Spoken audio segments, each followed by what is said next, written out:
My story, and what I'm going to do, as you see, I don't have my horn. I'll explain that at the end of my story. But what I wanted to do mainly was to talk about my career and how it started and how I started. And please, come on in, guys. Yeah. I was born with asthma. I have asthma to this day, which is the reason I couldn't come last year. I was going to be a soloist. Dean was nice enough to invite me. And I was going to be a soloist along with Harry Kim with the band. And I had a really, really bad asthma attack. And usually I have it pretty much under control, but last year it was just ridiculous. I don't know what the reason was. But anyway, so when I was in 5th grade, I was running around the track at school, and my left lung collapsed. And so the doctors were able to save about half of it. And my doctor, Dr. Feldman, I'll always remember him, and I thank God for him, he suggested that I take up a wind instrument to kind of help build up my lungs. For some reason, the trumpet came relatively easy for me to play. I mean, it was one of those things that, like I said, I believe in a higher power, and I believe that maybe this was what I was supposed to do. And so that's why I make a crappy teacher, is because even though I had, I went through the Arbans and St. Jacomb's and all the books, and I practiced every day. My mom made me practice 2 hours a day. I wanted to go out and play ball, but my mom made me do that. And so by practicing and by playing, it just came easy. So what I'm good at, I'm not a good teacher, but what I am good is be able to sit with prospective players and be able to talk to them and talk about their careers, So anyway, I was 10 years old when I started playing. And at 14, I was subbing in the San Francisco Symphony and the Oakland Symphony. And I really thought that my teachers wanted me to be a legit trumpet player. And so that was the basic training I had. And then I was a sophomore in high school, and we started a jazz band. And that's when it all really hit me, because I enjoyed playing the symphonic music. I enjoyed playing all that.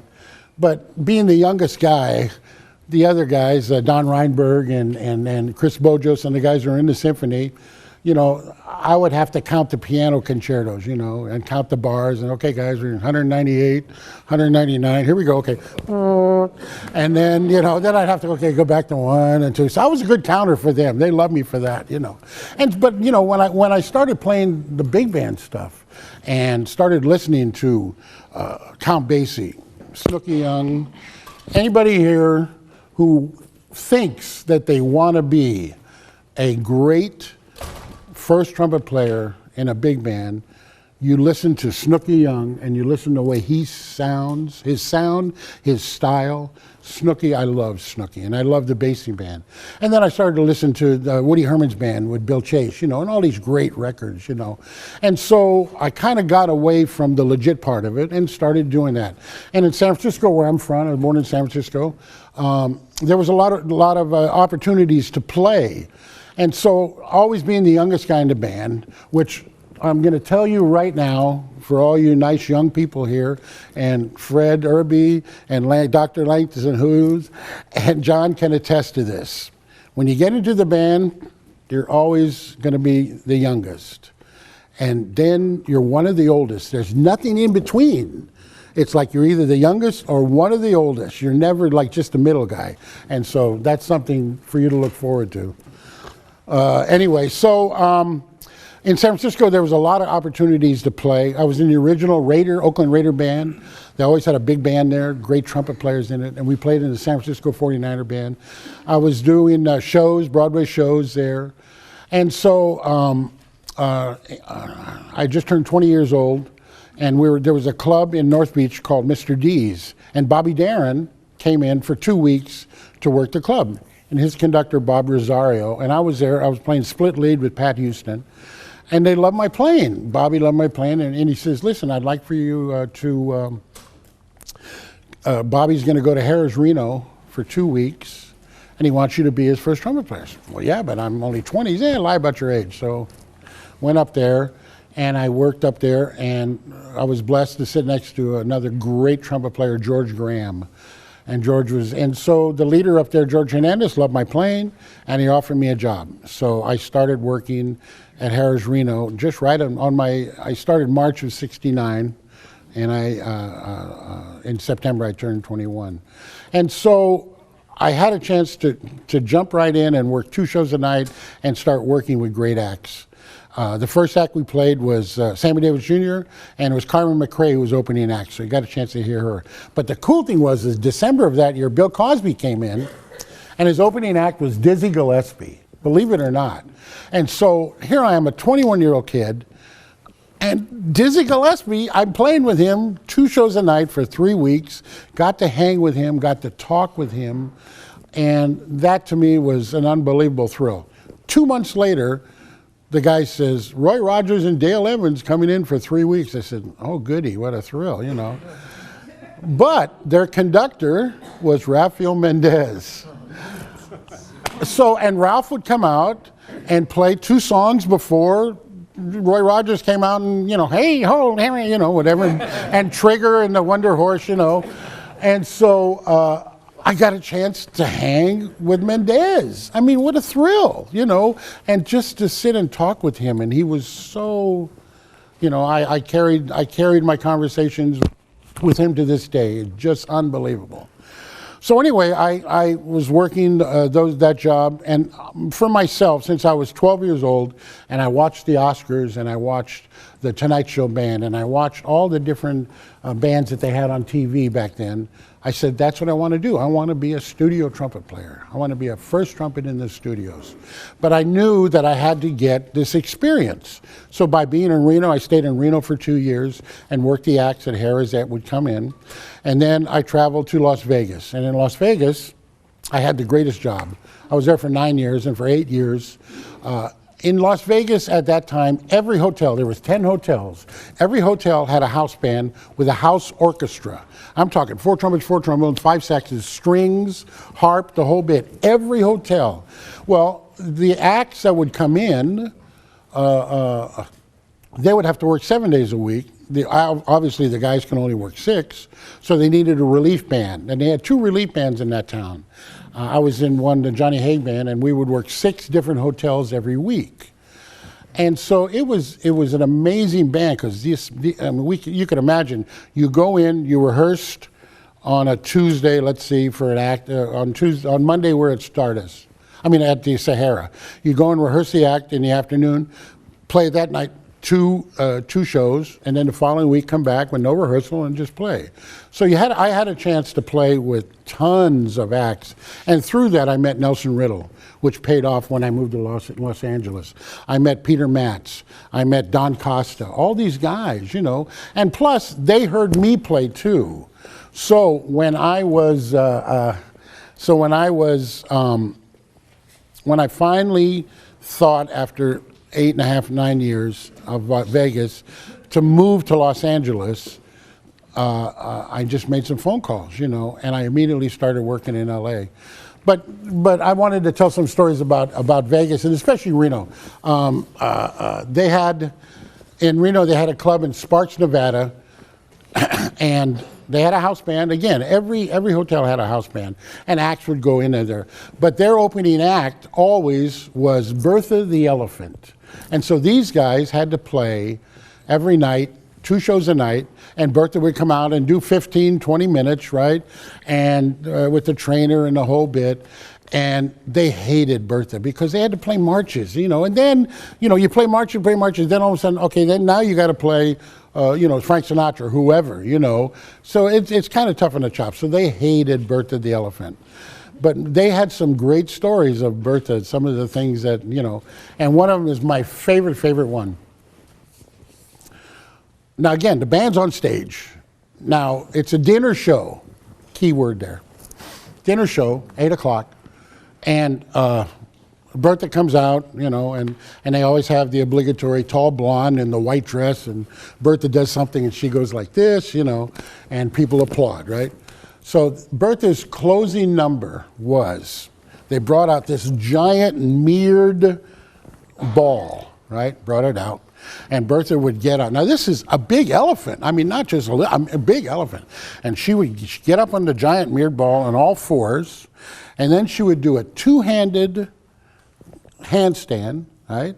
And then go to one hand, and then they would give her an American flag, and she'd hold it with her tail, and the band would play, da, da, da, da, da, da, and they hit a button, and the thing would turn, right? And she's waving the flag, and it was pretty impressive. I mean, you got to admit, for a huge elephant to watch her do a one-arm handstand and waving the flag. Well, apparently Bertha had some bad Mexican food one night.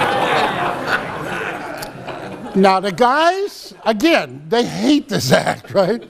But they got to play. Well, anyway, so Bertha gets up on the thing with this beautiful mirrored ball, right? Drum roll.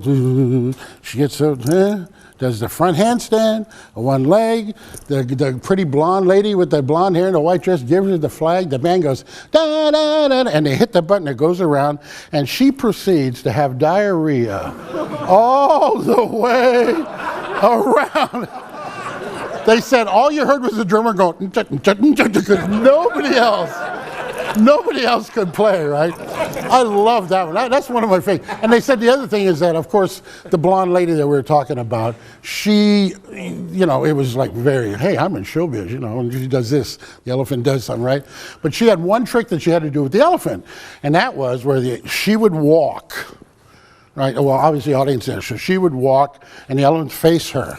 And he would do a back handstand and she would walk underneath and then do a little bend like this, right?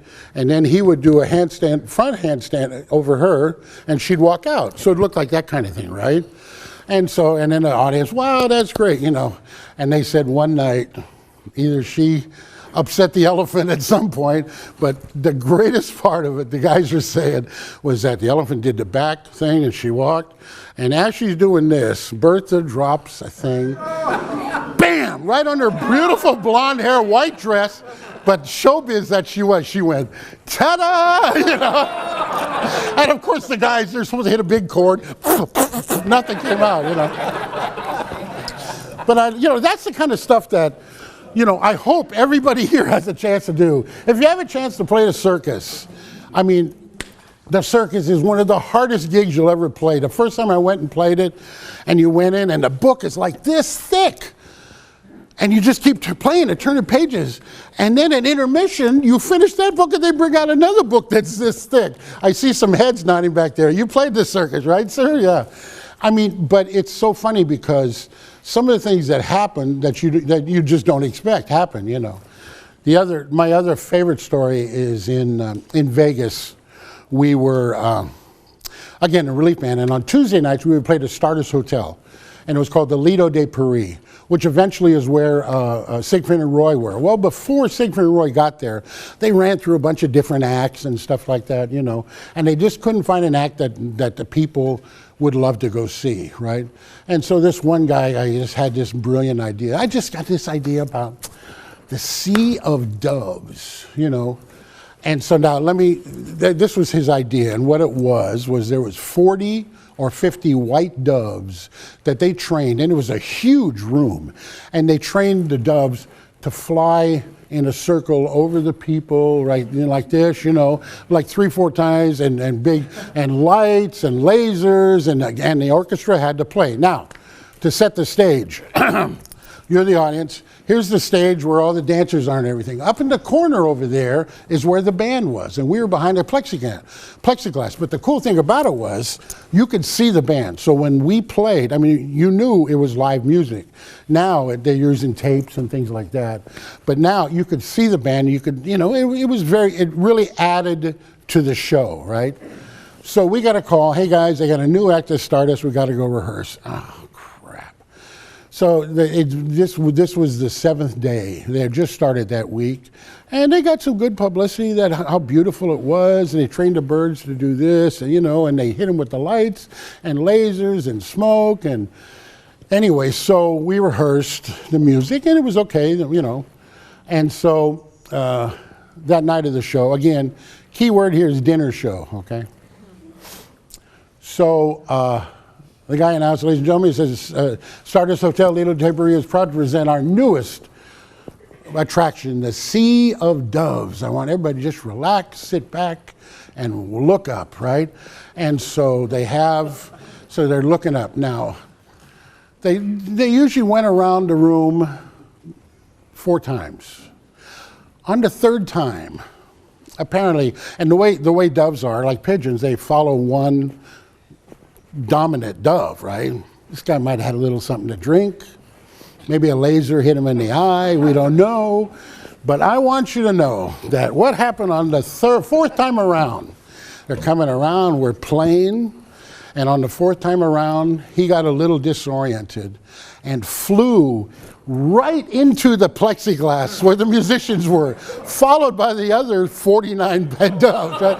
And we're in there, and all we hear is bam, bam, bam, bam, bam, bam, bam. And it reminded me of the movie The Birds. Remember when they were that thing? Blood and feathers everywhere. Dinner show, right? The only good part about it was that we got off the rest of the night because they had to shut the show down, you know.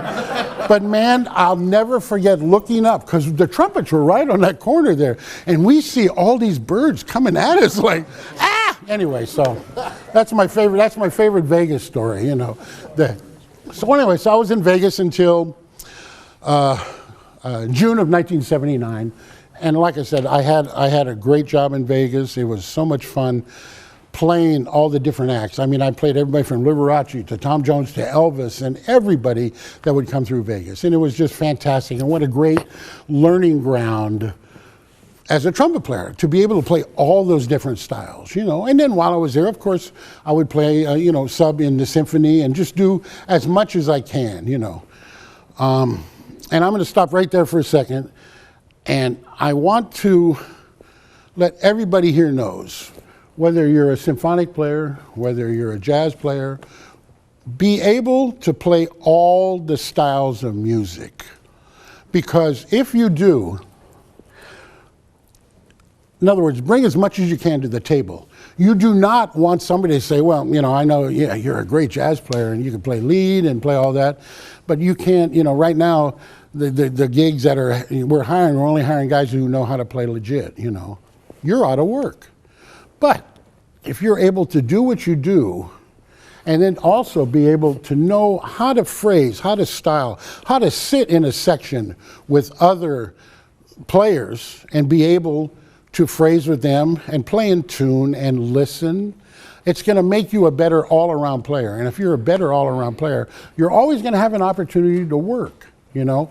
I can't tell you how many times, you know, I remember I told you at first I thought I was going to be a legit trumpet player. Well, that training paid off so much when I finally got to Los Angeles and worked in the studios. Now granted, I'm not going to be a great legit trumpet player like John or Langston, you know, but I could definitely fool them by sitting in the section, you know. And so that's the whole thing, is that you have to be able to learn all the different styles. And like I said, if one style is hot and you don't know that style, you're not going to work. You're not going to make money playing your instrument. So try to bring as much as you can. Listen to as much music as you can. Know how to play like a tune like In the Mood correctly. All right? Know how to play. Know how to play a solo on Stardust or Tenderly. Because when all else fails, you could always on a weekend maybe pick up a job that you would be able to play, make $100, you pay your bills, you know. Where if someone who doesn't understand that style or doesn't know how to play that, they're going to be sitting at home and they're going to have to go to work wherever, you know. I find it interesting that, again, to be a trumpet player, we have to have an ego. You have an ego. I have yet to meet a great first trumpet player, especially. Somebody come up to you, oh, hi, I'm so-and-so, you know. You can't. You play your personality. You play the way you are. And so when you go on a job, and I'm talking even now, kids in high school, we all have been with people who think they play better than you do, and they project that to you. You know, it's that ego thing, you know. And the thing is that you'll find out as you get older, and even you might even realize it now. You know, I noticed that you kind of kind of looked at him like, oh yeah, we know somebody like that. Everybody knows a player like that. And whether he's a great player or not, that's one thing. But, you know, like for me and my position in Los Angeles is they call me a lot to say, hey, Rick, put together a band put together a brass section. Who do you want in your section? Well, I am, of course, I ask, what kind of music is it? 2, I'm going to hire guys who want to be there, who are going to have a good time, right? I mean, I think we've all been in a situation where you might be playing first trumpet and the guy next to you thinks he should be. He's going to try to sabotage you. He's not going to follow you. That's not going to be the guy you're going to request to sit next to you on a job, right? And so what I always say is that when you go to any job, you check your ego at the door. Right? You're not going to play first every time. You're not going to play, you know, if you're going to play second, third, and fourth, you be the best second and third and fourth player, because that first player will always remember that, and he will hire you. He would definitely hire you again and call you again. And again, you got to go have fun. You know, we've all worked with people who are a drag to be around, you know, and don't be that person, because it's going to affect your career. If you're serious about being a trumpet player and making it your living, just use common sense in that you're glad to have the gig. I mean, how blessed we are, professional musicians, to do what we do, we love what we do, and get paid for it. I mean, come on, you know, I can't imagine a ditch digger out there saying, hey, I love my gig, you know. That's not going to happen. We are blessed to be able to do that, you know. So, you know, like I said, sometimes it's just common sense, but other times is, you know, there's going to be times when you think you should be playing first. But don't sit there and project that to the other players. You follow him, everything he does, you match his sound. You don't overblow him, you don't underblow him, you match his sound. You be the best section player you can to somebody who you would want to have as your section, you know. And like I said, it's something easy to say, sometimes it's hard to do, because there is a lot of personalities. But I guarantee you that down the road in your career, it's going to pay off benefits, big time. Okay, so now, that's enough preaching. So now it's June of 1979, and I decided, you know, I feel like I'm ready to go to Vegas, to go to LA and live out my dream, which was to become a studio trumpet player. And I was blessed to have mentors that helped me along and put my name out there, you know, and one of them was the great Warren Looning, who yesterday, 3 years ago yesterday, passed away. And Warren Looning, if you don't know who he is, Warren Looning was probably the best all-around trumpet player I've ever played with, and I'm not the only one that feels that way. Warren was principal trumpet in Hollywood Bowl Orchestra. He was also one of the better jazz players ever. Warren had the amazing ability to. We were on a movie call one day, and the director came out and he says, on this next thing, it's kind of like we want like a Louis Armstrong kind of a solo on it. And Warren said, very seriously said, what year? And the guy at first, and it wasn't like, you know, it's just what year do you want? Because as you all know, in Louis Armstrong's career, he sounded different from year to year to decade, you know. And the guy says, well, he says, the movie is based around 1947. Okay, great, roll it. Nailed it. I mean, it was amazing. He had that ability to be able to do that. Had unbelievable ears, and was just, you know, if you get a chance to Google him or hear any of the stuff he played, one of the great things he played was on John Williams' movie called The River, and it's just spectacular. I mean, spectacular. So but anyway, Warren kind of took me under his wing and brought me around, and I will always thank him for that. And I worked with him for 30 years, you know, and I miss him a lot. But anyway, so I got to town, And in the 80s, it was crazy in Los Angeles. I mean, Universal had 7 TV shows that they recorded every week with an orchestra. Fox had 5 shows. Warner Brothers had 2 or 3 shows. So there was a lot of trumpet players, a lot of musicians working, okay? And so the main thing, everybody wanted to do movies. Obviously, that's the main thing, because not only does it pay the best, it's just the status of it, you know? So back then, the #1 movie guys would get called to do movies, and then they'd turn it down, and then there would be a trickle down to other players. So I started working a lot in the 80s, and that's how I got, you know, and actually it was the 4th movie I played on. I did 2 sessions on E.T., and I'm so thrilled to say I did that, you know. My career, I've played on 1,300 movies. I've been the first trumpet on the Oscars for 30 years. I played on, oh my God, probably 5,000 cartoon shows, from all the Tiny Toons, Animaniacs, Pinky and the Brains, you know. We love doing those. In 1990 to 2000, we probably did close to 1,500 cartoons and all those things, you know. And it was fun because you had a chance, and growing up, and hopefully everybody here has watched cartoons, you know, but growing up, listen to the Carl Stallings cartoons, you know, and how the guys did with the wahs and all the inflections that they did, you know. And so I loved those growing up. And so when I actually had a chance to actually play that and do that on these jobs, it was just so much fun, you know. I think right now everybody knows the TV show Family Guy, right? I'm proud to say that on the main title, that's me on all 4 trumpet parts. Alan Kaplan did all 4 trombone parts, and Dan Higgins played all 5 saxes. And so Walter Murphy called up, and Walter Murphy was famous in the 70s. He wrote the song, The Fifth of Beethoven. That was Walter's big hit. He made a fortune off of it. Anyway, so he got called to do this cartoon show, Family Guy. So he called us over to the studio and introduced us to the guy, Seth MacFarlane, right? Who was just sitting like, you know, just very quiet and whatever. And, you know, well, I got this idea for the show, and, you know, and anyway, so I did all 4 trumpet parts. And the reason I bring that up is when you listen to it, you'll hear the slurs, I mean, the shakes on it, right?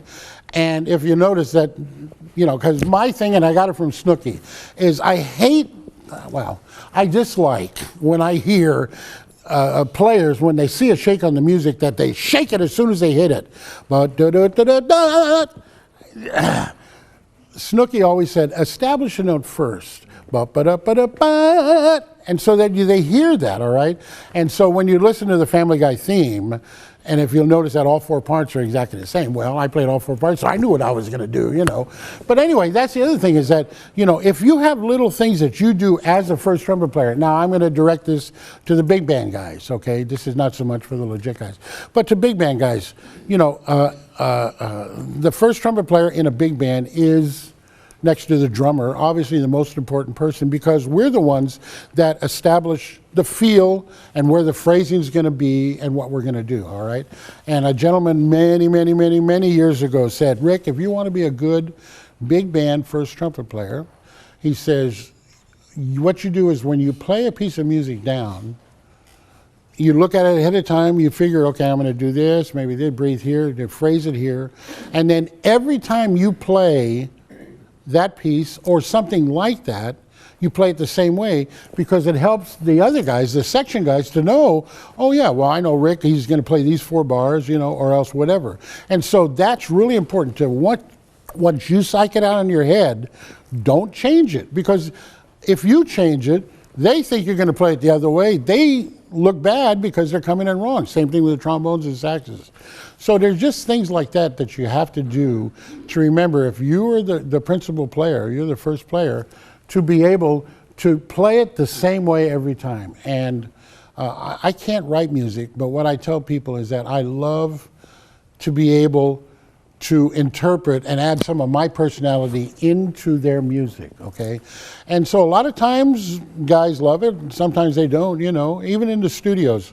A good example of that is, and again, because I've done so many things, you know, a young composer, they write their music and they rely on us to bring it to life. I mean, if anybody writes a piece of music, that's their deal. And I always thought, what a thrill that must be to be able to write something and then stand in front of an orchestra and go like this, and it's got to come out great. If it sucks, then that's a drag, you know. But if it really comes out good, that's got to be the biggest thrill ever, you know. And so what I like to do is be able to add some things, some of my own personality into the way I play the piece of music. So a good example of that is the movie Up, Pixar movie, right? I'm very, very thrilled to say I have played on all 14 Pixar movies. The one I get the most, of all my 1,300 movies, the one I get the most credit for is The Incredibles, right? And the reason is because when you bought the DVD, they had a thing that went to music, right? And so they filmed us, and at one point, I talked, because I got a big mouth, and so I talked, and they put my name, Rick Baptist. Well, I mean, on Facebook, I have musicians from all over the world saying, oh, we love the way you played. I mean, to me, that's a thrill, you know, to hear. Just not too long ago, a young trumpet player from Cuba wrote me and he says, oh, I just want to say I really love the way you played on that, you know. And it was, we had so much fun doing that. And that was the first movie that Michael Giacchino actually did. And it was just amazing. When the Incredibles came up, originally, John Barry, who did all the James Bond movies, he was supposed to do the movie. And he watched it, he says, I don't think it's going to be that good. And he turned it down. Wow. And so they were looking for a conductor, a composer, and Reggie Wilson, who's the contractor, says, well, we got this young guy who does this TV show Alias, and, you know, he really seems to be good. And then now Michael is the best. I mean, Michael we just did the movie Tomorrowland. He's doing Jurassic Park next month, the new Jurassic Park movie. He's brilliant. Anyway, so he's one of those guys that absolutely wants us to add to his music, all right? So I don't know if anybody here knows, but there was 4 brothers who lived in Utah. They were called the Brunson brothers. Anybody ever heard of them? Huh? Yeah? Okay, good. All right. The Brunson brothers, they were 4 young boys, all could play trumpet, and they idolized Maynard Ferguson. So everything they did was very Maynard Ferguson-ish, right? And so they came on a telethon one time, and we were playing behind. It was myself and Chuck Finley. I mean, we had great players, right? Charlie Davis, and I forget who the other guy was. Anyway, so we were on a telethon, and the Brunson brothers came on a telethon, and they had us back them up, and they played their thing, and it was hysterical, because every 2 bars, they would play like, Maria, da, da, da, da, da, da, da. They put that on all 4 of them, right? On everything. We were dying, so we had to play them off, and we of course did it, you know, anyway, whatever.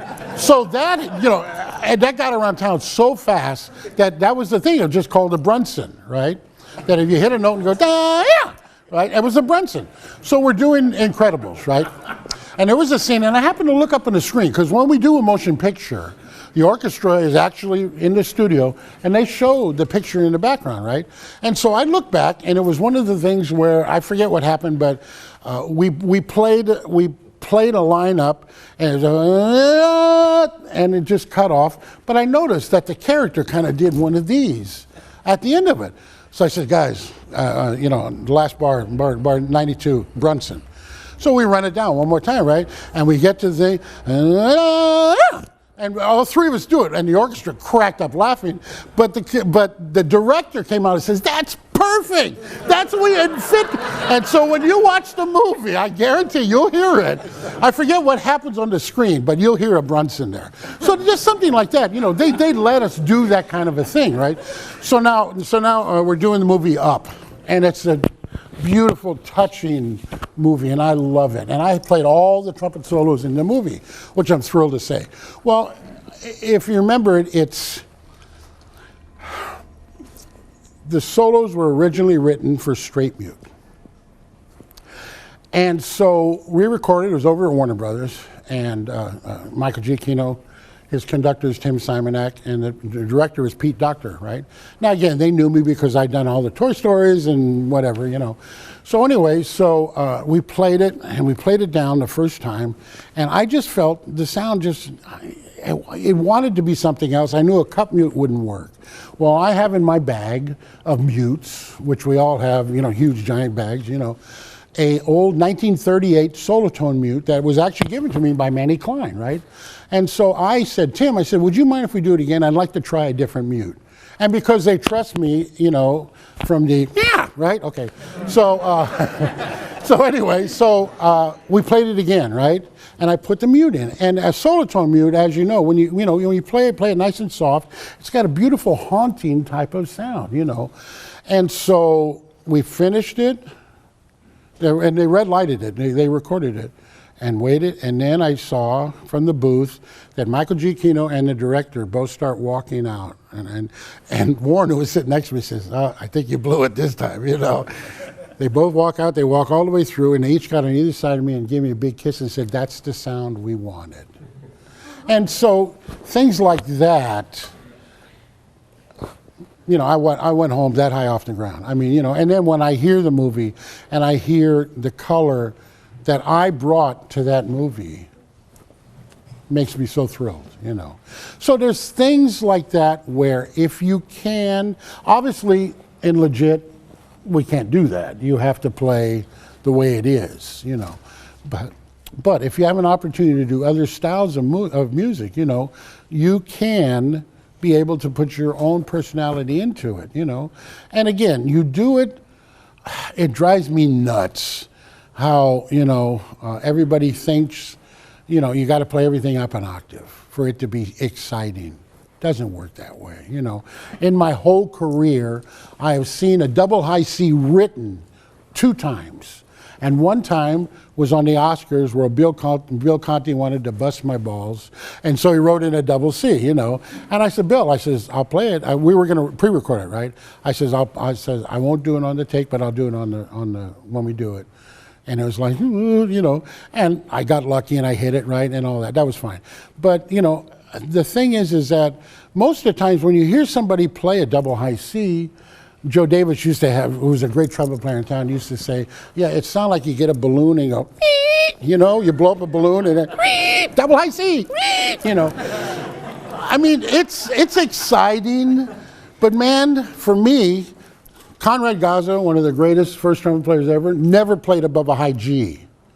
John Odino, who I love. John Odino was the first trumpet player on The Tonight Show with Doc Severinsen. An amazing, he played years and years. I replaced him on the Oscars, but John was the first trumpet player in Los Angeles. Never played above a G, you know. But that G was this big, and you had it at 7 in the morning, and you had it at 4 in the morning, you know. That, to me, is more exciting than here's somebody try to squeak out a high note. It never made sense to me. And again, it's good, and again, it's the first trumpet thing. Oh yeah, watch this, you know, and go up there and see. But it's so unmusical most of the times. Then there's people like Wayne Bergeron, who is a freak. And I'm so thrilled to say that and he'll credit me, I'm the one that got him started in the studios. And boy, I'll tell you, he definitely figured it out. He is unbelievable at what he does, and if you've heard him play, or if you have not heard him play, definitely do, because he is unbelievable. And he can make those notes a note, and he makes it sound. And he's not one of the guys that will just do it for doing the sake. When he plays it, it means something, you know. And it's so cool, like Fred and I were over at the thing, and we heard some really great, strong players, you know, and that's great that you can do that.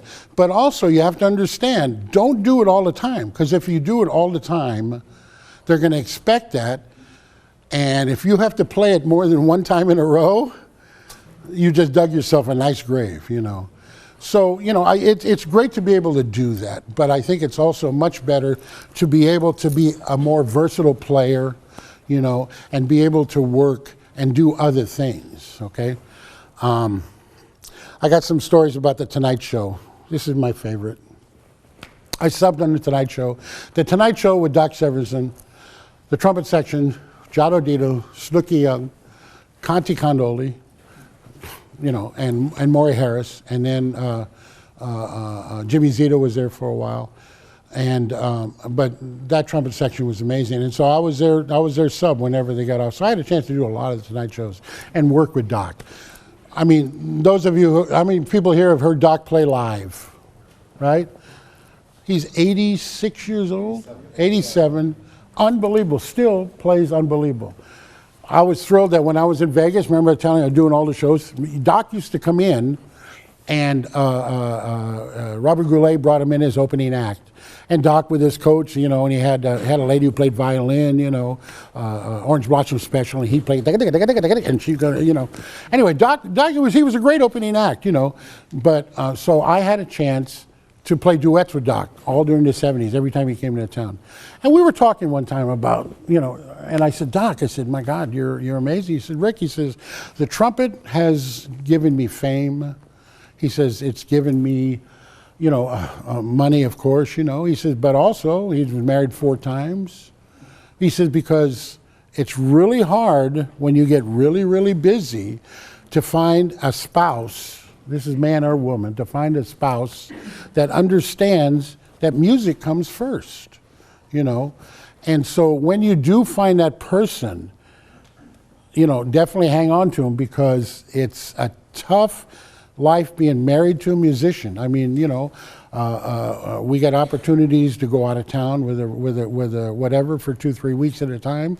Your spouse has to understand that that's your gig, that that's what you're going to do, and hopefully you're going to respect that for that. So so Doc says, yeah, he said, it's given me fame, it's given me money, it's given me fortune, but it also has ruined 4 marriages, And so, that part is just something to think about if it is true. But back in the early 70s, he says, Rick, I heard this young kid in Montana who is a freak. And he was talking about Al Vizzuti. And he really mentored Al and got Al out there. And then I was blessed to be able to play with Al in LA when I moved in Los Angeles. Al was working in the studios. We worked a lot. And I kept saying to him, what the heck are you doing here? You're playing whole notes and half notes when you should be the genius that you are, And finally, he got it and went out and became Al Vizzuti. I mean, he could do stuff on the trumpet nobody in the world can do. It's amazing, So I was blessed to be able to play with him. But anyway, so we're on the Tonight Show. And Bum Phillips, who at the time was the coach for the Houston Oilers, football coach, and he came on the show. And he was such a personable guy. He came to the band, hey boys, I love you guys, you sound great.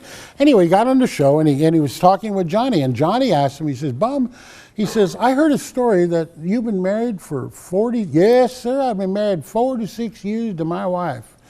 He said, well, Bum, that's amazing. He said, but I also heard a story that you take her everywhere you go. He said, that's right, Mr. Carson. Everywhere I go, I bring my wife. 46 years, yes, sir.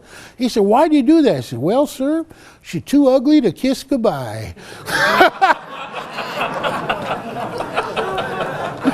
And I'm telling you, we were supposed to play it off. Nobody could play. We were still cracking up like 2 days later, I thought that was the greatest line I heard, right now I'm going to stop. And is there any questions? Hopefully there's going to be questions. Any questions, anybody? Yeah. As someone trying to start a career today, how do you recommend going about that? What do you think is really important to start? What's really important is, and I think the thing that I've noticed among all the players, every instrument that I work with in the studios in Los Angeles, the one thing, we all know how to play our instruments. Hopefully you know how to play with other players and feel comfortable with that. The one thing that I've found that is so apparent is something as easy as concentration. All of us have been here, and you played a piece of music down the first time with a band. Usually it will be the best you play it. Why? Because your concentration's here. The second time you play it is when you make stupid mistakes, right?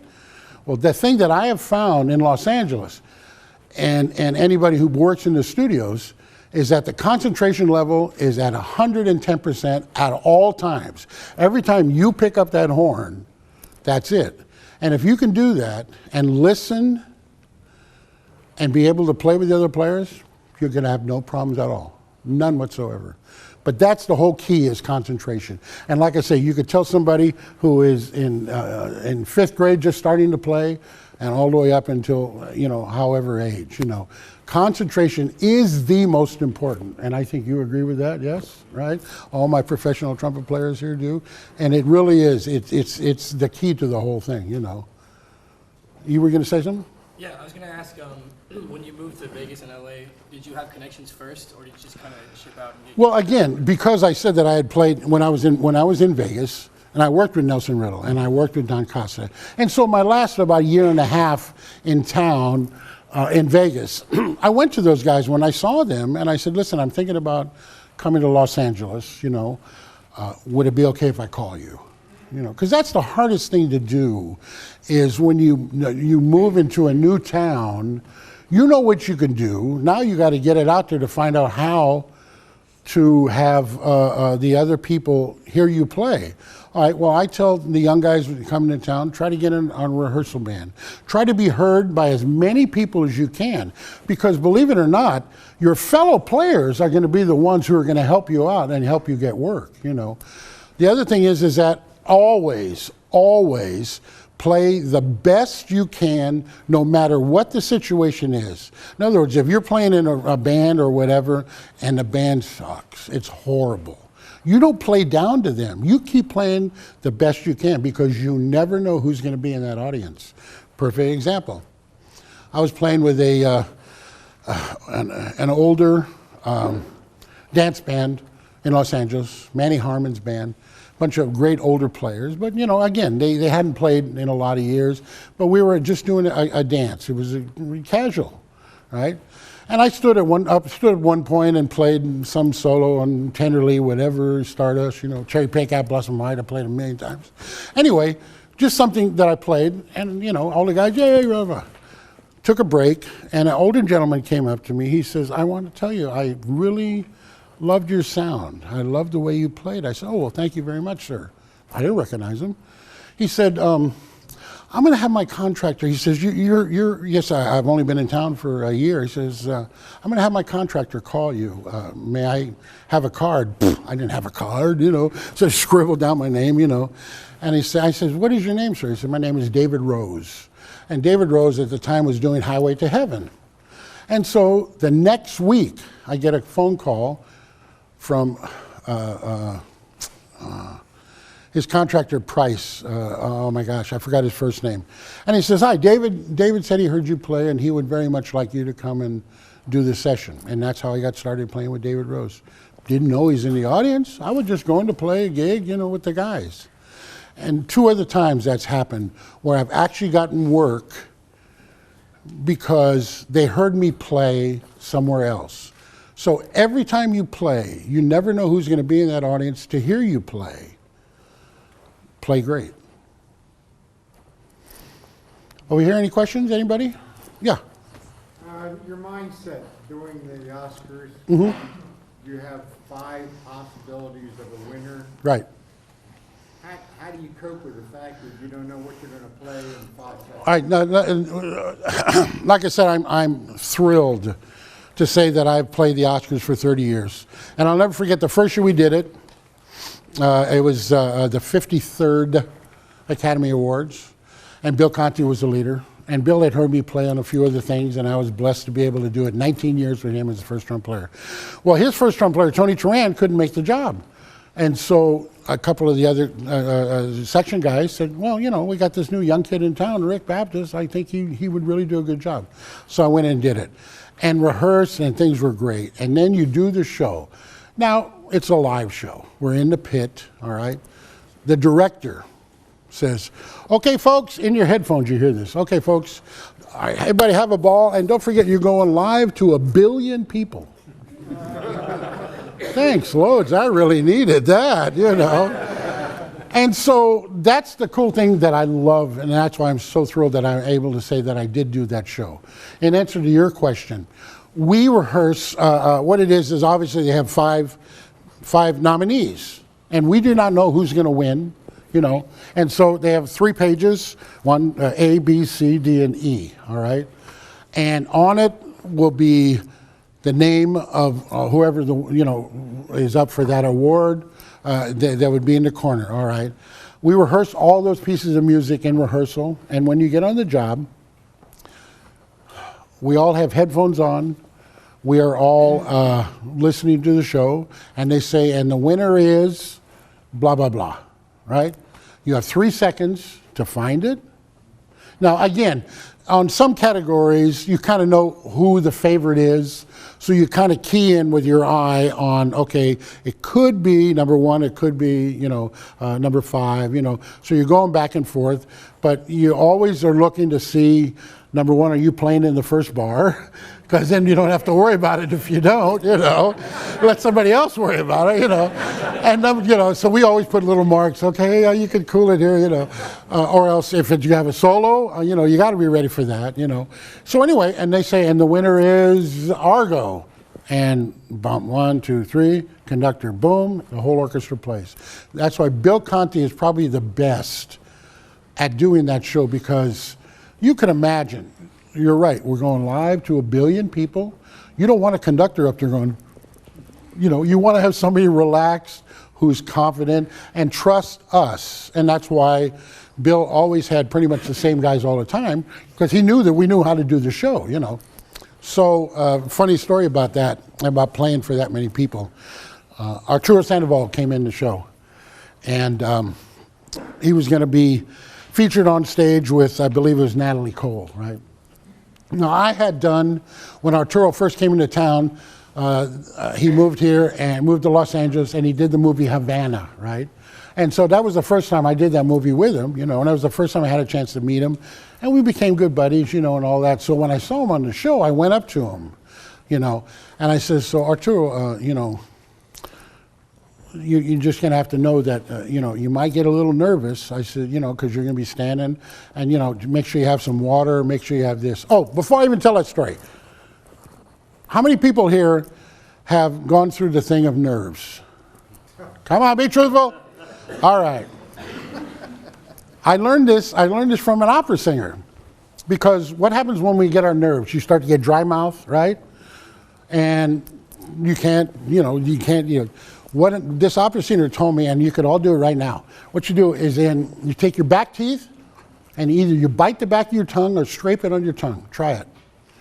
And that gets the saliva going. And it works every time. Right? It does also Bloody Mary. Perfect. Well, that's good, yeah. That's true. But you can't have a Bloody Mary mix on the stage, John, you needed that last night, right, John? Excuse me. Anyway, but no, it really does work. You bite on the back of your tongue, or you scrape your teeth on the back of the tongue, and that gets the saliva glands going, and that'll at least get you past the hump of that. There's especially Phil Smith for years was had trouble, and he would take beta blockers, right? And what that does, it kind of blocks out the thing that that you're going to be nervous, And there's a natural thing, if you really have to do that, don't do that.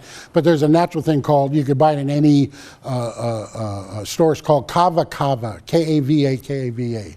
And you can take that, and that's kind of like a natural beta blocker. So it'll keep you from getting nervous, But we all go through the nerves thing, okay? But so I had been doing the show, the Oscars, for about 10 years. And so Arturo came on. And I told him, I says, listen, just, oh man, I never get nervous. He's okay. I said, okay, well, you should just have like a Tic Tac or something, something you can put in your mouth, And what I like is, Listerine little things, right? These are good too, because it melts quick and you can still play. Anyway, so he got up on stage, and we call it the clam heard round the world, Because sure enough, he said afterwards, he came up to me, Rick, man, I can't believe it, man. I got up there and I looked down, and there was Steven Spielberg and John Williams, and I saw, and it hit him. And he went to play an F sharp, and boy, he put it on the wall, So he said, that'll never happen again, But that's the thing, is that everybody goes through that. So now, 15 years into the show, the movie is called Mambo Kings, which actually Arturo played the whole score. Well, on the show, there was one of the songs, The Beautiful Maria, was nominated. And Bill Conti says, Rick, you want to play it? I said, yeah, they're going to bring in Placido Domingo to sing it, He said, okay, well, you just have to go up on stage. And, so what I did was, and I met Placido and we played it, I rehearsed it on stage, I got camera shots. I had to wear these big ruffly sleeves, but it was a fun thing, it was really cool to play. And so, showtime, I'd been in the pit for an hour, right? Playing the show and everything's going great. And they came and got me and I had to put on my little ruffly sleeves, And I was standing right next to Placido and he says, so Rick, tell me, is it true we're really going live to 1 billion people? And I said, yes, sir, yes, sir. He says, geez, I'm a little nervous. As soon as he said that, my knees started to go like this. I said, oh my God, Placido Domingo's nervous, why am I not nervous? And that's the problem that we all get into. Somebody says, oh yeah, man, I was so nervous playing in front of whoever, And it's just this, that's all it is. You know what you could do. And so once I played, I was cool. But I kept thinking to myself, man, this is amazing that legs are going like this, because he said he's nervous. Anyway, but the reason I mentioned Bill Conti and in such loving and endearing way, there's a thing on YouTube for Rocky Balboa, which is Rocky 6. Has anybody gone and seen that on YouTube? No? All right, you have to go to YouTube, punch in Rocky Balboa, all right? And this is really Rocky 6. And the story, this is my favorite story, and you'll see it a little bit on YouTube. And what it is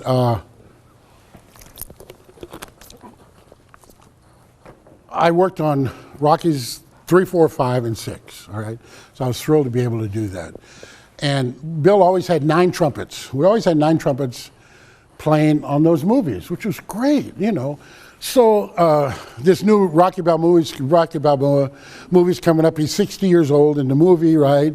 And I forget the premise, but he's going to come back and fight one more time.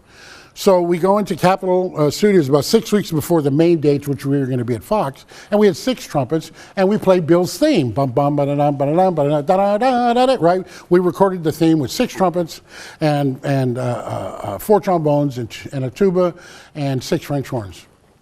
And so when we got to, Bill Conti called, he says, Rick, he says, we're going to have our 9 trumpet players, but I want you to know that Sylvester, who we call Sly, heard what we did for him at Capitol, and he says it just didn't feel big enough, right? He wanted it to be stronger.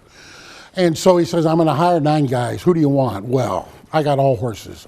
I had Wayne and Charlie Davis and Gary Grant and Malcolm McNabb and Charlie, and I had all horses, Warren, all strong players. So we had 9 trumpets, we had 6 trombones, 2 tubas, 12 French horns, right?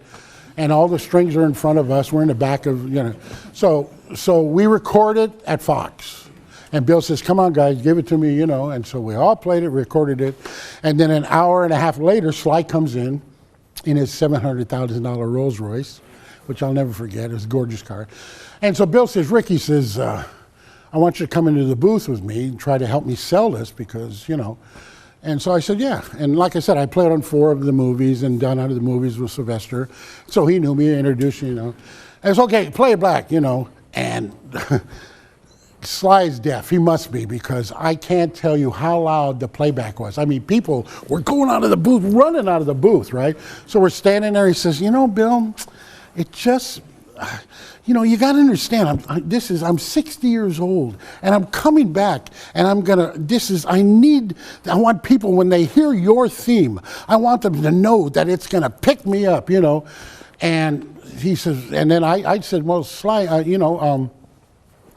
what I could suggest is, so you could hear the power that it really is, says, why don't you come out and stand in front of the brass section, right, and hear what it is, right? And Bill's going like this, and he says, okay, good. So I get out and I walk out in front ahead of him, and as I'm walking to my guys, I says, guys, play as loud as you can and aim at his head, right? And so we do that, and like I said, 9 horses and trombones, tubas, 12 French horns. And everybody put the pedal to the metal. String players, you could bows dropping. They're going like this, And Sly, I swear to God, Wayne and I are sitting right there. He's this far away from it, and the other guy's aiming at his head, never flinched. Now we know, number one, the guy's deaf. He's got to be, right? And he says, well, that was good, you know. And the string player's like, oh my God, you know. And so he says, and I said to him, I said, well, Sly, I said, what we could do is we could double track it. And he says, well, what does that mean? I said, well, it would mean like you'd have 18 trumpets and 12 trombones and 4 tubas and 24 French horns. He says, okay, let's do that. Well, I was the star of all the brass players because when you double track in the studios, you get double pay. I was a hero, come on. And so we did that, and of course he loved it, you know. And when you go here in the theater, it's like, turned it down. I mean, how ridiculous. But I thought that was so funny that he didn't even flinch. And so when you go on YouTube and put Rocky Balboa, you'll see one of the guys was filming it, and you'll see him standing in front of us, and we're just like, and he never flinched. It was amazing, you know. But let's see, who do I want to talk about now? You know, when you're in the business and doing what I do, are we okay time-wise? Yes. John, you sure? Oh, good. Okay, great. Good. We have some, you know, you always get a chance to see some great stories and things. We were doing the movie Mission Impossible, all right? And we had done the movie originally with Alan Silvestri was the original composer. And him and the director didn't quite get along. The director is Brian De Palma, right? And so I did the movie with Alan Silvestri, and now all the music got thrown out. And then they hired Danny Elfman to do it, right? Now Danny is one of those guys. I love Danny. I'm thrilled to say I've been on all his movies from Pee-wee's Big Adventure all the way until just last year we did Oz or whatever. You know, anyway, Danny's really good at being able to schmooze whoever it is, right? You know, I mean, at one point, you know, he comes out, and Danny's very flamboyant. He comes out, he's got a bullwhip and goes, come on, guys, I want more energy. And the people in the booth, wow, how cool, you know. Anyway, so he's able to talk his way, you know, out of into a lot of things. So we're doing the movie. Now, if you remember in the movie Mission Impossible, the Tom Cruise one, where the train is going through the tunnel and the helicopter's behind it, okay? That's the first time that you hear Lalo Schifrin's theme, bump, bump, bump, bump, bump, bump, bump, bump, ba-da, right? Okay, that's the first time you hear it. So we recorded, I'll never forget it, 7M2, and we recorded the theme. And then Danny did something that was totally not Danny, and we were at Sony Studios, MGM Studios, and he says, hey guys, that was a great take. He said, why don't you come in and listen to it? And he's never ever done that. So about 30 of us went into the booth, you know, and we're standing in the back. It's a really large booth. And they play it back, and it really sounds great. I mean, we try not to go into the booth that much, because if you do, then you get a reputation of being a booth boy. You know, I mean, hey, musicians, come on, you know, we're all trying to think of a way to how to put down the other guy. And that's just, you know, anyway, that's what trumpet players, that's what we do. Come on, you know. Anyway, so we listened to it, and it sounded great. And Brian De Palma got up, and in front of us, he said, you know, Danny, he says, I didn't hear the second part of the theme. Now, what Danny wrote on his 3-minute piece, you heard bump, bump, bump, bump, bump, bump, bump, bump, da-da-da, da-da-da, da-da-da, da-da, and then went off to something different. Brian wanted to hear da-da-da, da-da-da, da-da-da, da-da, right? And so he said to Danny in front of all of us, so Danny, I didn't hear the second part of that theme. And Danny starts to tap dance. Well, you know, Brian, I just, you know, I tried to get that in there, you know, but I just didn't feel that it was really good with the thing. And Brian says again, well, Danny, I really wanted to hear it. Now, Brian's the director, right? And Danny says, well, you know, truthfully, Brian, he says, you know, not a lot of people know that second part of the theme, but that first part everybody knows, and I wanted to get it in there, you know. And he said, one more time, Danny, I want to hear the second part of the theme. And Danny said something, and so Brian finally cut him off. He says, listen, so do you like the way this is working? He says, oh yeah. He says, I really think that this works great, and I really think that, you know, I'll just tweak it a little bit, but this is going to be the cue. He says, okay, good. Rewrite it the way you want it, and then rewrite it the way I want it. And it was like a cartoon show where 30 guys' jaws went, right? 2 nights later, we were in there, and da-da-da, da-da-da, da-da-da, was there, you know. But I'm really happy about that because at one point, I did the one thing that I just told you about 20 minutes ago not to do, and I played something up an octave. But I just felt, I looked at the screen, and I felt that it needed the power. And again, when you listen to the thing, and it went up to a high A, right? It was just a line that went up to a high A, and it just felt right. And so I figured, I'm talking to myself, okay, number one, do I want to do this and play it 19,000 times? Or am I just going to do it when we do the red light? And if I clam it, well, that's the way it goes, you know. But I got lucky and I played it, and it stayed in the movie, so I was really happy about that. But that's one of those things that, again, as a first trumpet player, we can do things like that. Just make sure you don't clam it, because if you clam it, then you're the one with egg on your face, and you're the one that looks like the schmuck, you know.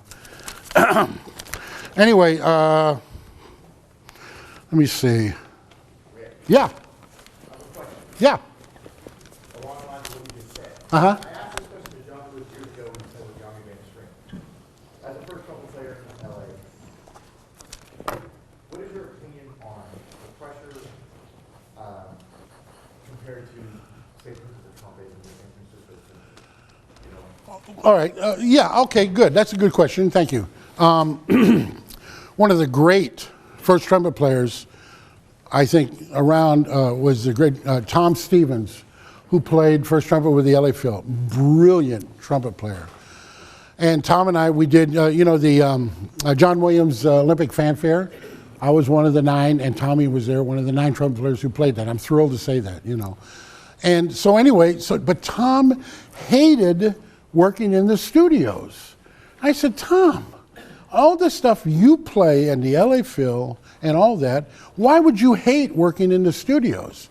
And his exact answer was, I hate not knowing what I'm going to play when I wake up in the morning.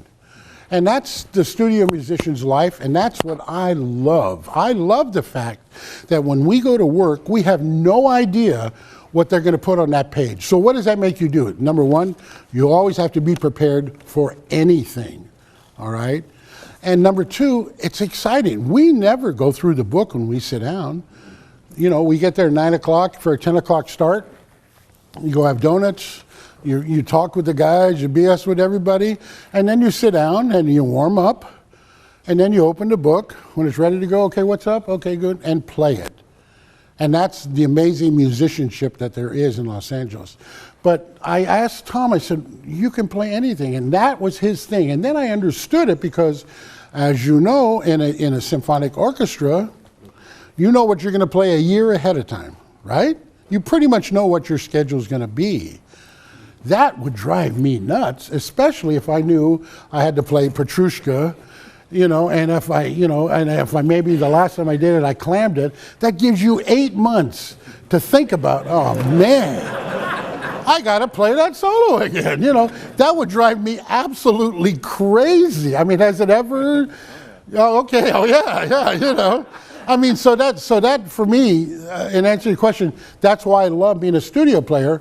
You know, and someone once asked one of the older guys one time, what's it like being a studio musician? And he said, it's 90% sheer boredom, 10% sheer terror. And that's kind of about right. You know, most of the time, any one player in this room could sit down and play in the studios. 90% of the time.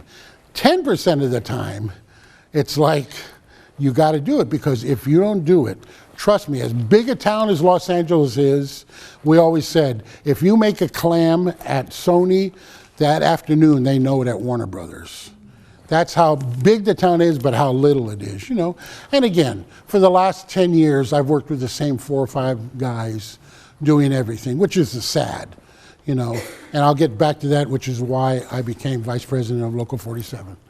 Yeah, how long do you usually work on one movie, and do they, like, leave together? Do you do, like, in the morning you do one movie, and in the evening another? Well, you know, it used to be when it was crazy busy. Like I said, at one point I used to do between 50 and 70 movies a year, you know, and in the last 6, 7 years, it's progressively going down. Not because they're not making more movies, is because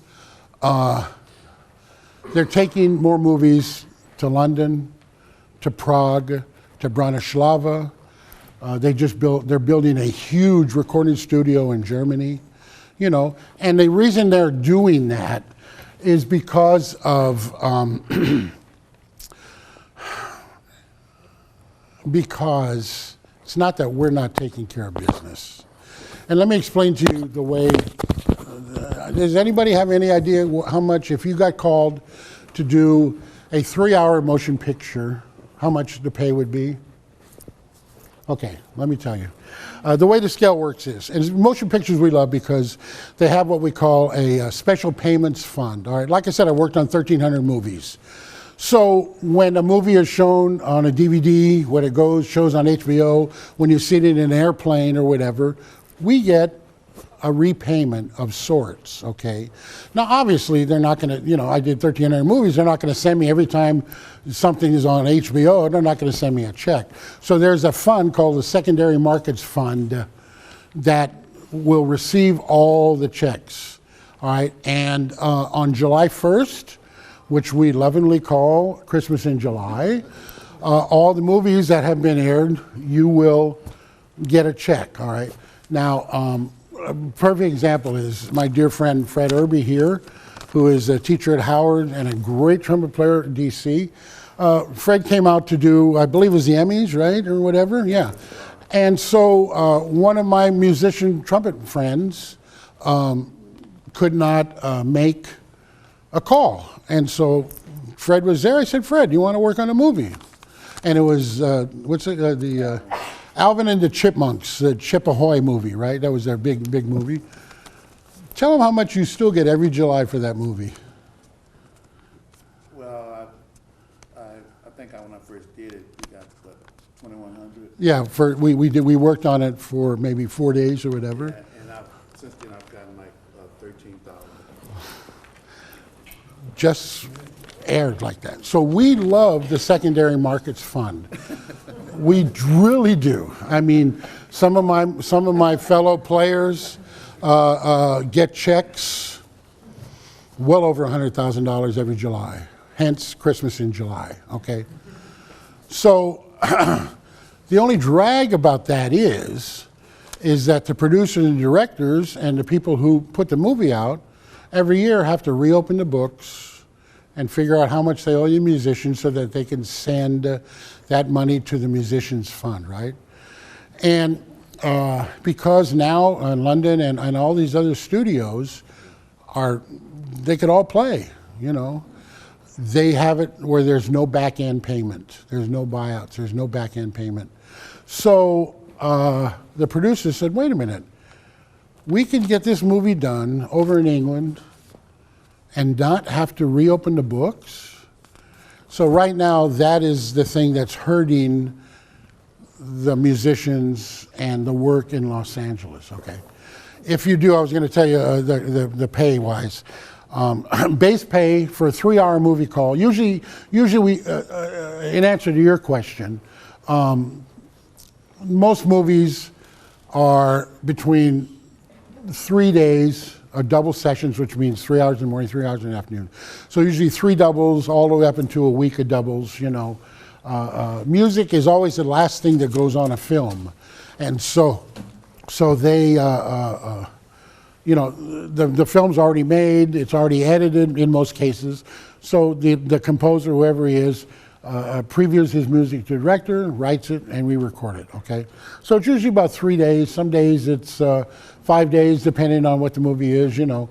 And so for a 3-hour session, it's based on 3 hours, it pays $280, okay? So if you get a double session call, that's $560 a day, which is pretty good money, right? You know. Now, if you're a principal trumpet player, you get double scale. So that means that that day that I go now turns into almost $1,100 a day, which is really good, right? If they ask you to play piccolo or flugelhorn, it's 50% more. So, you know, now you're talking about 50% on the base pay. So now if I play first trumpet on a motion picture, and I have one double, it works out to be almost $1,400 for the day, all right? Now, like I said, that's really fantastic money. I'm blessed to be able to say that that's what I get. If you're just a last stand violin player, it gets the base pay. Trumpet players, we've all been asking for a guaranteed double. So all the trumpet players get, it's almost $800 for the double session, okay? If they put out a soundtrack album, and the soundtrack album sells more than 15,000 units, which some of them do, some of them don't, then that kicks in another payment for us, about $1,000, right? Because it's based on 3 sessions, right? So those are all the kind of cool things. That's why everybody wanted to do movies, because of all the benefits of that. You know, Fred, how many years ago? Maybe what, 10 years ago or whatever? And he's still getting money for that, for doing that, which is fantastic, you know. And so the problem with that is we kind of priced ourselves out of the business, because the producers are saying, wait a minute, we could go to London and the strings are actually better. The brass, we still got them on brass. They can't do what we do, so yeah. But, you know, they're catching up. I mean, you know, come on, they're brilliant players over there. But they don't care about that. They really don't, you know. And now, if you go to go see a score right now, and you'll see, we call it the Hans Zimmer effect, where, you know, most of the Hans movies, it has 8 trombones, 2 tubas, and 20, you know, 12, 16 French horns, and 1 or 2 trumpets, and everybody just plays real loud, low notes, and that's the score, you know. And so that they can pretty much do wherever, you know. I'm thrilled to say that I worked on 35 movies with Jerry Goldsmith, who was just brilliant, you know. And John Williams, I played on maybe 20 of John's, you know. You know, those kind of things they still want to do here, because they know that they could get the product, you know. But the smaller movies, and the movies, the independent movies, and the movies that are not signed to the major labels, those producers are saying, well, wait a minute, we don't want to play that. We don't want to pay that. And so we've lost, like I said, I went from doing 70 movies a year to 2 years ago, I think I did 28. And then it went down to last year, probably just right around 20. And again, I'm blessed to play on most of the movies. So that shows you how many less movies are done. So I was approached by a lot of the younger guys, as well as some of my older musician friends, that, you know, I've been in town for 35 years. I have, you know, I have a reputation around the world, and people know me. Thank God, from Dancing with the Stars. Anybody watch that show? You know, I had my shot every you know, when they walked down the stairs and they cut to the trumpet. That was me, yay! You know. Anyway, we love that show, because that show was totally 2 hours live. I tell everybody, one of the best gigs I ever had, and it was true. An amazing band. The production value of the show was fantastic. They treated us great, and the eye candy wasn't too bad. So, you know. But anyway, so the guys approached me and said, Rick, you know, would you be interested in running for vice president to help our town? And that's, you know, I've been playing, I've had that piece of metal on my lip for 56 years. I just turned 66. And it was a big decision. I really sat down, because by taking that job 8 weeks ago, they call it conflict of interest, so I cannot play on a live show. Or I can't play on a union contract show, you know. And so that was a big decision for me to make, you know. But I figured that, you know what, I've been so blessed with my career that maybe it's payback time, you know. Maybe I can give back and make it so that everyone here who might have a chance to play on a TV show, on a movie or something. And by doing that, you know, that's going to be my legacy, you know. I think that we have to bring our union and its thinking into the 21st century. And by meaning is that we have to make it so that our contracts reflect what's going on in the world right now.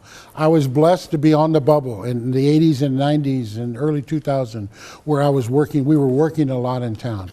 But now we're losing work because we're not being flexible with the people who want to hire us. And they do want to hire us, you know. I've talked to many composers who said, Rick, we would much rather work in town, but we got to fly to London. They're going to put us up. You don't sleep in your bed for 2-3 weeks. You miss your family. They'd much rather do it here. So that's what we're doing right now. And that's my position as vice president, is that we establish a task force that is looking at what can bring more work back to town. And then we're going to present that to our federation back in New York. And hopefully that's going to really help everybody, not only in Los Angeles, but New York and everywhere that there's recording done, you know. Yeah. Can you talk to some of the, especially the younger players in here, and address the importance of communication and punctuality? Well, absolutely. I mean, that's the one thing that, you know, if you want to get out of, you know, be fired from a job, show up late. They usually will give you the first time. You show up the second time, in their eyes, the people who hire you, you show up second time late or without an excuse, you don't care about this job, I'm not going to hire you. It amazes me how many times musicians take for granted that someone's going to call them and work. You know, I don't care how great of a player you are, if you come and you don't show that number one, you want to be there, or you sit there and just like, okay, what's up now? Oh, yeah, okay, you know. Why would somebody want to hire you? Again, this is just common sense things. You know, show up on time. Enjoy while you're there. You know, if they say, hey, we're going to go overtime. Come on, you're kidding. Why would you want to do that, you know? And we all know people like that, you know. I know we all know people like that. And those are usually the people who say, hey, whatever happened to so-and-so? Well, duh, you know. I mean, that's a no-brainer, you know. Anyway, that's, you know, I really feel that that's something very important. And by the way, the gentleman who asked that question is Mike Chickowitz, whose father was okay player, you know. Yeah. Could you just briefly address a little bit about your practice routine, scales, arpeggios, anything that you do? I think that Okay. will help younger players. We know so much about your crew. which is Okay, good. phenomenal. Yeah, for me, again, I hate practicing. I hate to say that in front of everybody here. I do. I hate practicing. And so my whole life, I took everything. So that when I worked, I considered that my practice, okay?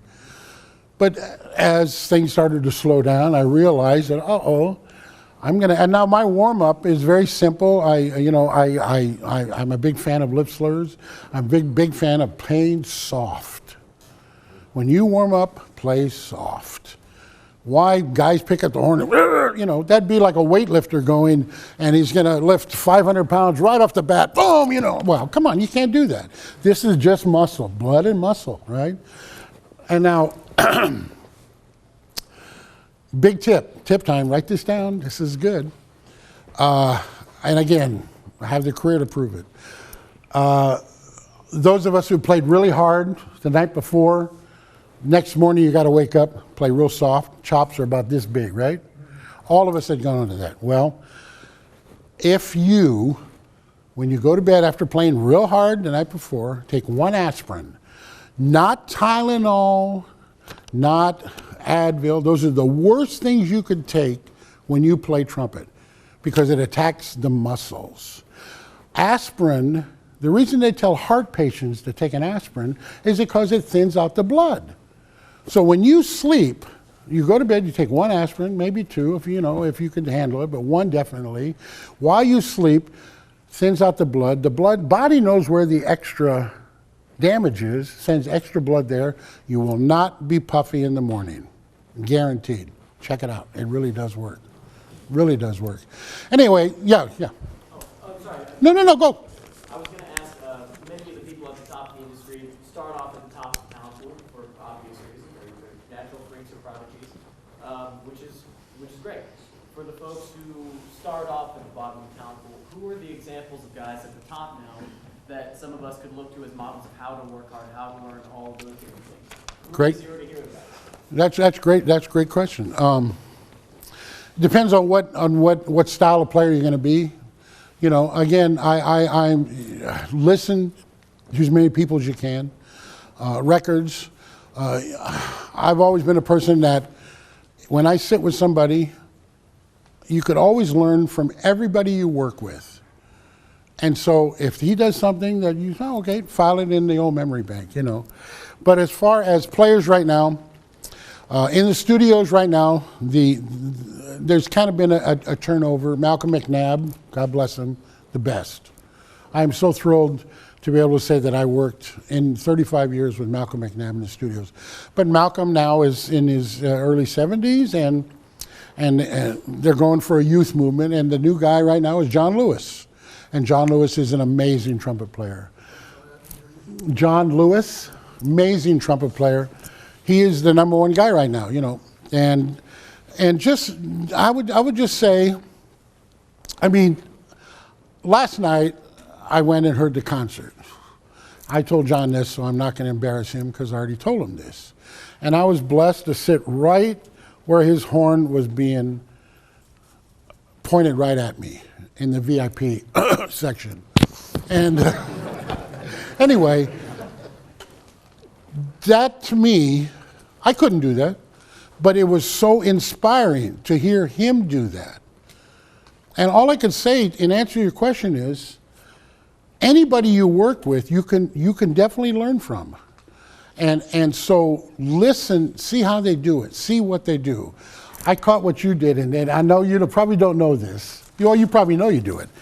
But in between you play, and then you kind of, and then you did a mouthpiece singing and went there, and the mouthpiece singing went there. And that's just your thing. And I noticed that 16 years ago when we worked. We all have little things that we do that makes us feel comfortable, you know, or whatever, you know.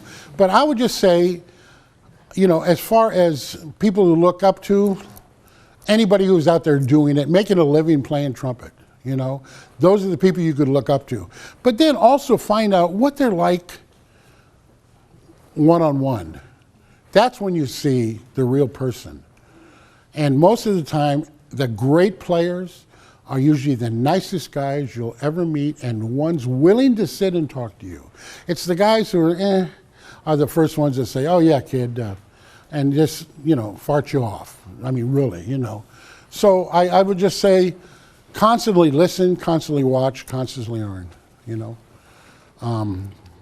With what Dean asked, if I find that I have more than 2 days off, there's a marvelous lady trumpet player in town called Glenda Smith. And I call her up and I go over to her house and we play duets for 2 hours. And when I'm done playing duets for 2 hours, the next day, I'm an animal. I can play anything I want. Because that to me was fun playing. Practicing, if you can make it fun, God bless you, that's great. I wish I was you. But you know, it's just, you gotta listen, always listen to what comes out of the end of your horn. You know, I mean, that's the whole thing. That's what people hear. You know, you gotta play with a great sound. You gotta play, Fred had, what was your line about high notes and low notes? What was that this morning? You told me? 3 registers. Yeah, 3 registers. Fred Irby, folks, tell him. One of my teachers told me 3 registers on the trumpet is the high register, low register, and cash register. And what, which is great. You hear that? High register, low register, and cash register. But now, tell them about what the cash register is. Well, first of all the things you mentioned, show up on time, learn to play different styles, being a good trumpet player, not playing high, but just being able to follow conductor. Right. And listen. Yeah, see, I mean, it's simple when you hear it like that, but that's a hard thing to have to do. And like I said, in my naivete in speaking to you, all I can tell you is what has happened to me, and that is you can learn from everybody you play with. And this opportunity that we're hearing, all these amazing players, you know, you're going to learn from every one of them. They're going to inspire you in some way. And if you're inspired and you love what you do, how blessed are you to be able to play your horn and at some point make a living doing it? That's the greatest blessing that I think God can give us. I really do, you know. To have music somewhere in your life, you know, it's amazing. And I get to fly to Mechanicsburg, Pennsylvania, and meet all of you. I mean, tomorrow I'm going to come and I want to listen to a bunch of the groups, you know, because that is inspiring to me.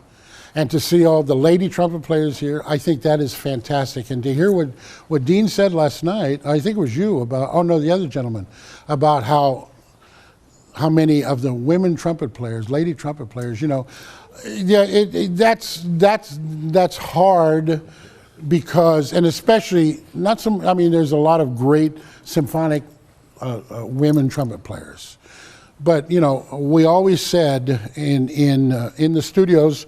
Right now, we have Marisa Benedict, who is a marvelous trumpet player. She works on John Williams with us. She's in the section. She's a great player. She plays in the LA Opera. But she's always said that it was always that stigma, oh, you're a girl trumpet player, you know. And so, and I'm so thrilled to be able to see so many women trumpet player in this situation because you know what? You can do everything that we can do, and a lot of times you can do it a lot better and more efficient, you know. So I think that that's really fantastic to see so many women trumpet players. It's really great to see. And guys, remember the ego thing I talked about? You're going to be sitting next to a lady trumpet player, and she's going to be playing first. And you're going to have to remember that ego, which wants to come out and say, well, I can play better than her. She's got you. She's playing first. You support her. Okay? Any other questions? How about, no? Dean? I'm good. I think I fooled him. That's why we stay in the Army Band. That's good. Thank you. Thank you. Thank you.